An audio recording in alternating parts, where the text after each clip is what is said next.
Hello loves and welcome to today's video. I have a TBR video for you today. Most of it is going to be audiobooks. I found that through September, balancing school and work and all of these things, audiobooks was the primary method in which I was reading. So most of these books are going to be audio to adjust accordingly. The only physical book that I have currently on my TBR, because most of the physical ones that I put on my list last month haven't quite read yet, the only new one is Call of Cthulhu and Other Stories by H.P. Lovecraft. H.P. Lovecraft, obviously a very well-known author for making eldritch horror, and I've been meaning to read the Call of Cthulhu for a while. What's kind of pushing me over the edge to finally getting around to it is reread Bunny recently and am absolutely obsessed with We Love You Bunny as well. I noticed that while reading Bunny, there's so many references to Cthulhu in Bunny, so I want to read the Call of Cthulhu and may as well read the other stories. I also think that a short story collection would be a good format for me to be reading right now because I don't necessarily have stretches of hours and hours to sit down and read a whole book anymore.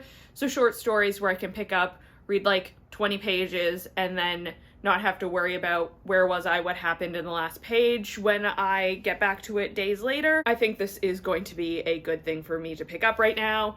And it's October, so like spooky season, some eldritch horror. I'm hoping that it ends up being a good time. Okay, for the audiobooks, the first one is The Bewitching by Silvia Moreno Garcia. This is about a woman who is investigating a specific female author, and then I think there's witchcraft involved. Obviously, it's called The Bewitching. That's kind of obvious. I started this book a couple months ago and had to return it to the library, didn't get to finish it, so I did buy the audiobook on Libro FM. I'm hoping to finish that one up. I did enjoy the first like 30-ish pages that I read, but I hadn't really gotten into the meat and potatoes of it yet when I had to return it. So I'm hoping that one's good. Again, it's October, so something witchy is going to be the vibe of the day, so hoping that I end up enjoying that one. Also on my list is Leviathan Wakes by James S.A. Corey? Corey S.A. James? James S.A. Corey. This is the first book in the Expanse series, which I've heard great things about the show, but want to read the books first. This is about the crew of a spaceship who start to unravel a universe-wide conspiracy based on one missing little girl.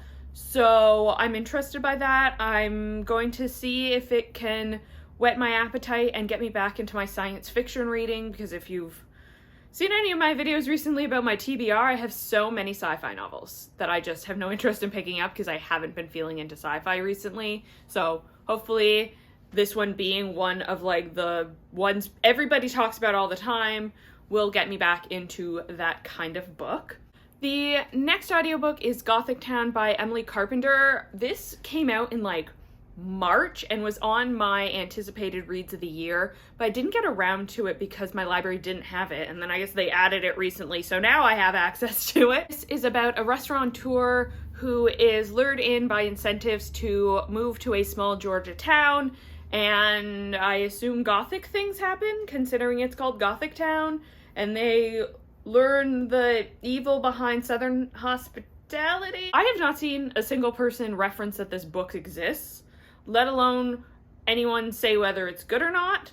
So I will be the person who figures out whether it's good or not and let y'all know.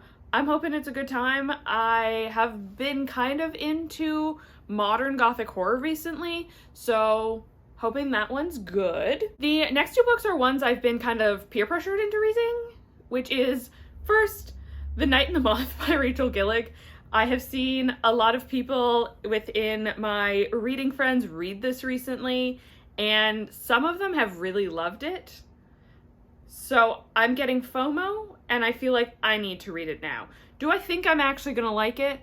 Probably not, because this is a romantasy novel about a prophetess who goes on a quest with a knight whose future she can't see. It's giving Edward and Bella. But people seem to really like it.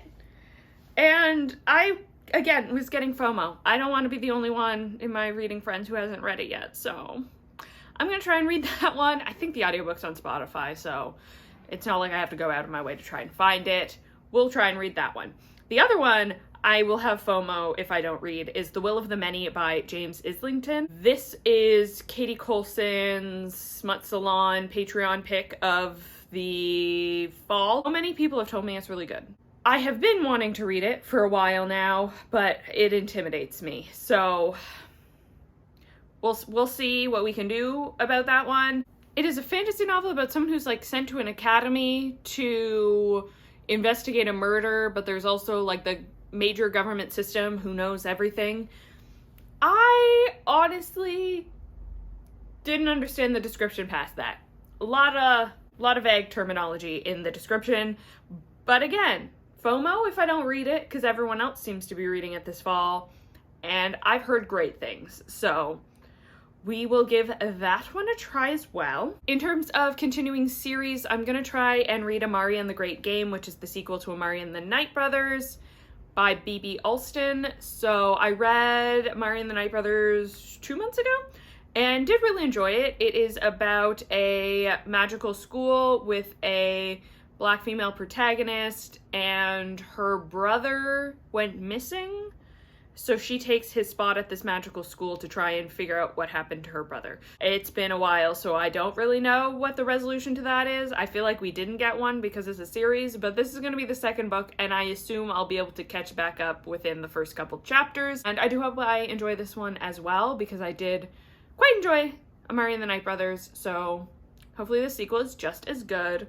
If I need ones to like fill in here and there when it's like I'm waiting on a hold or whatever, I think I'm gonna try and read the Series of Unfortunate Events series. I may or may not read The Bad Beginning before the end of September. Like, I have it checked out from the library right now, and I'm filming this on September 28th, so if I finish it in the next 3 days, it's counting in September and not October. If I don't read in the next 3 days, it'll be on October TBRs, but after that, The Reptile Room and the rest of the series, I honestly just need something short and something not necessarily light, but not brain heavy, because I am reading like 6 different law textbooks right now, and sometimes I just need something that makes me feel good about reading, but isn't the section 2, subsection 4, form 15B states wherein a claimant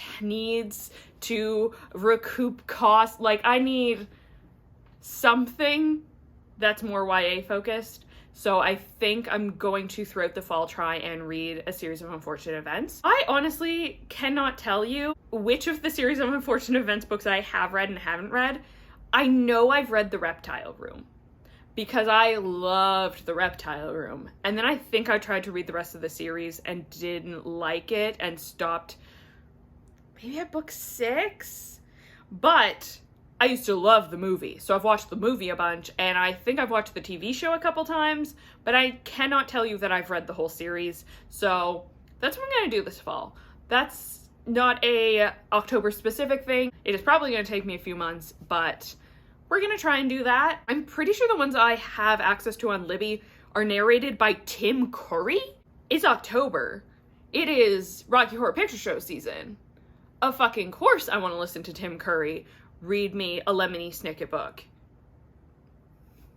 That is currently my plans for reading in October. Let me know in the comments down below what you'll be reading in October, or leave the eye emoji, because I know that's a thing in a Series of Unfortunate Events. If you enjoyed, like and consider subscribing so you don't miss my updates when I do actually read any of these books. There's a link in the description to my Goodreads and my Instagram if you want some previews on what I read throughout the month. Thank you so much for watching, and have a great day.